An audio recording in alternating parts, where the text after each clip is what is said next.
À un autre, le don des guérisons par le même esprit. À un autre, le don d'opérer des miracles. À un autre, la prophétie. À un autre, le discernement des esprits. Vous remarquerez que chacun de ces dons est donné à des personnes différentes. Dieu ne veut pas forcément qu'une seule personne manifeste tous les dons. Il veut que dans l'Église, chaque membre manifeste de temps à autre un de ces dons.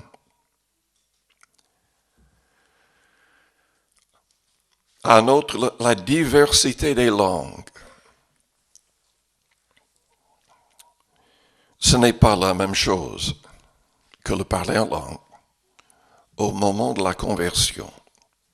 Ce n'est pas du tout la même chose. Parce que la diversité des langues est donnée non pas pour nous édifier personnellement, mais pour édifier toute l'Église. C'est pour l'utilité commune. Et quand on donne un message en langue dans l'Église, à moins qu'il y ait des gens présents qui comprennent cette langue, et ça peut arriver, parce que je me rappelle, le père de Rex Humbard était évangéliste, j'oublie son prénom. Rex Humbard aux États-Unis était la première personne, premier pasteur à utiliser la télévision pour évangéliser. Il avait une église avec près de 10 000 personnes. Son père était évangéliste, passait 8 heures par jour dans la prière. Il n'avait même pas encore fait l'expérience de la Pentecôte. Il ne savait même pas que ça existait, parce qu'il n'était pas dans un milieu pentecôtiste. Mais un évangéliste lui a demandé de voyager avec lui. Cet évangéliste avait beaucoup de réunions en plein air. Et un dimanche après-midi, il y avait 5000 personnes présentes. Quand il s'est tourné à ce frère par le nom de Humbard, lui disant, mais c'est à toi de prêcher. Il n'avait jamais prêché. Il ne savait pas comment prêcher. Et il a essayé de dire non, mais finalement l'évangéliste lui a dit, si tu ne prêches pas, personne ne va prêcher. Le Seigneur m'a dit que c'est toi qui dois le faire. Il s'est levé et il a essayé de prêcher quand il était saisi par le Saint-Esprit. Et pendant 20 minutes, il a prêché dans une autre langue.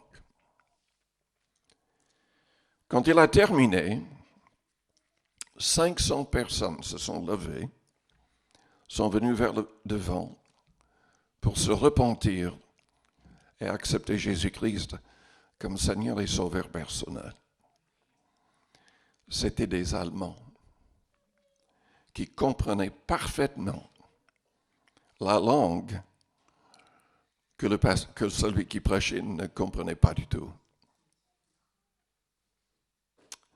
Il ne l'avait jamais étudié.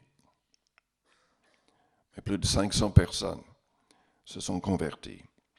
C'est très très rare que ça arrive. Je ne connais pas beaucoup d'histoires comme ça. En général, dans une église, quand on donne un message en langue, soit la même personne ou quelqu'un d'autre va donner l'interprétation de cette langue. Mais il faut être sûr que ce qu'on donne comme message en langue est vraiment la diversité des langues pour l'utilité des autres et non pas simplement le parler en langue qui nous édifie personnellement. Parce que le passage dit la diversité des langues, à un autre l'interprétation des langues. Un seul et même esprit opère toutes ces choses, les distribuant à chacun en particulier comme il veut. Vous ne pouvez pas manifester un don vous-même. Vous devez coopérer avec le Saint-Esprit ou rien ne se passera. Mais c'est le Saint-Esprit lui-même qui décide qui va faire quoi. Ce qui est important, c'est que toute l'Église, que tous les membres soient remplis de l'Esprit et à l'écoute du Saint-Esprit, obéissant pour accomplir ce que le Saint-Esprit veut accomplir.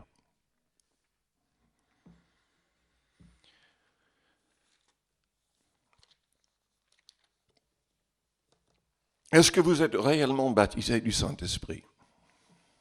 Je pose la question. Parce que je suis convaincu qu'il y a des gens qui ont fait des sons, mais en fait, ce n'est pas vraiment le baptême de l'Esprit. Je me rends compte parce qu'il y a des gens qui imitent aussi le parler en langue. Je vous ai parlé d'un faux pasteur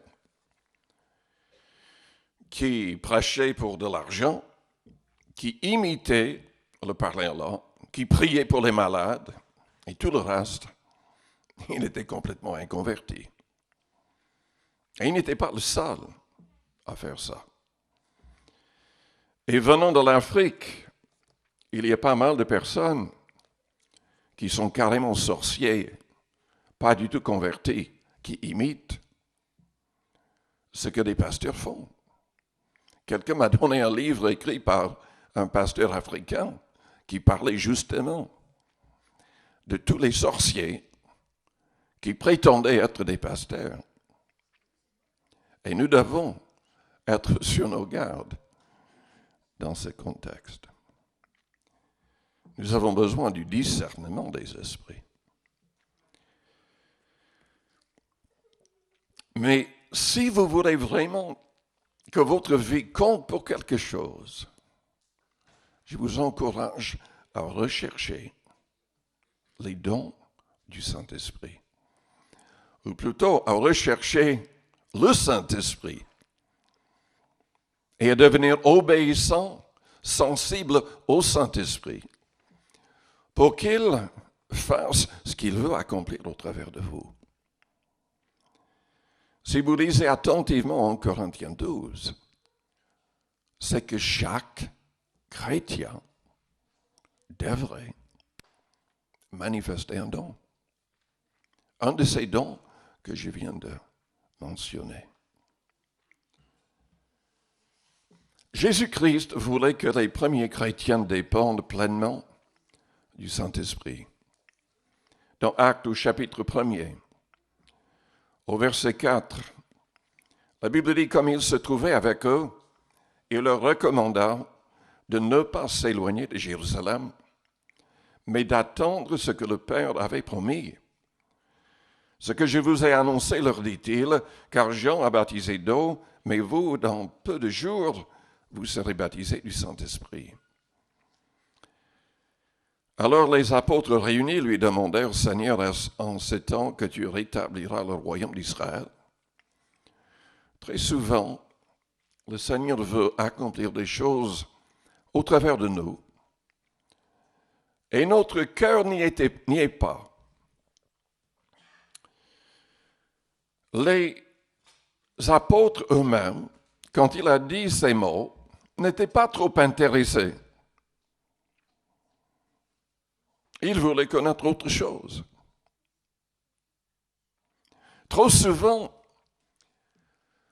nos priorités ne sont pas les priorités du Seigneur.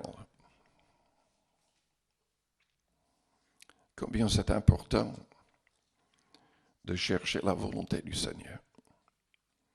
Au verset 8, il a dit, mais vous recevrez une puissance, le Saint-Esprit survenant sur vous, et vous serez mes témoins à Jérusalem, dans toute la Judée, dans la Samarie et jusqu'aux extrémités de la terre.